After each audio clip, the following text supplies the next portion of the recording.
Seeds 2 spoon দিয়ে দিচ্ছি। Good morning. আজকে তোমাদের সঙ্গে শেয়ার করব আমার ব্রেকফাস্টটা। অবশ্য রোজই শেয়ার করি তোমাদের সঙ্গে ব্রেকফাস্ট, বাট ওটা পিক দিয়ে দিই, ভিডিও করা সম্ভব হয়ে ওঠে না সব সময়। তো আজকে আমি তোমাদের ভিডিও করে দেখাচ্ছি আমার ব্রেকফাস্টটা।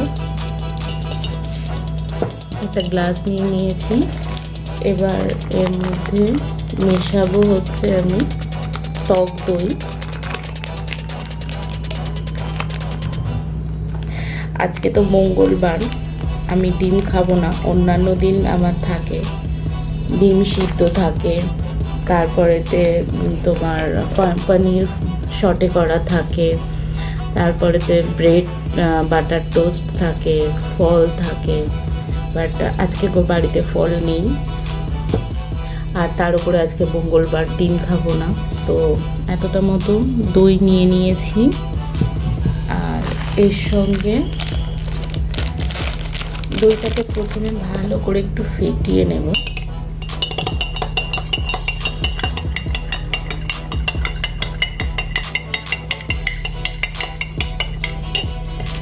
তার সঙ্গে দিয়ে দেব 2 চামচ মতো ছাতু, 1 চামচ,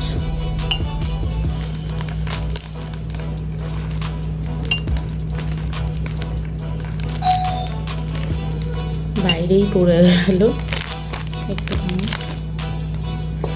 2 চামচ মতো ছাতু,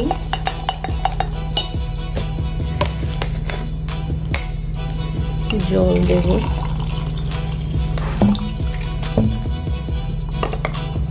এটা হচ্ছে ছাতু, সিডস আর টক দই দিয়ে অ্যাকচুয়ালি এটাকে আমি স্মুদি বানাচ্ছি। এই স্মুদিটা হেলথের জন্য খুবই ভালো, খুবই ভালো, প্লাস ওয়েটটাও খুব ভালো মতো লস, মানে ওয়েট লস হয়। ওয়েট লস জার্নিতে যারা রয়েছে তাদেরও এই স্মুদিটা খুব ভালো হেলথের জন্য। প্লাস হচ্ছে যারা ওয়েট লস করতে চাইছো তাদের জন্যেও এটা খুব ভালো। দেখো নানান রকমের সিডস রয়েছে এখানেতে। সিডস 2 স্পুন দিয়ে দিচ্ছি। এবার এটাকে আমি 10 মিনিট রেখে দেবো, কারণ সিডসগুলো তাহলে একটুখানি ইয়ে হয়ে যাবে, সোক করে যাবে দই বা জলটা।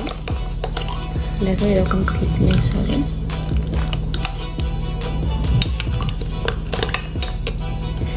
এর সঙ্গে দেবো আমি একটুখানি বিট লবণ, অল্প সামান্য। যদি কেউ বিট লবণ না দিতে চাও দিও না, দিতে যে হবে তার কোনো মানে নেই।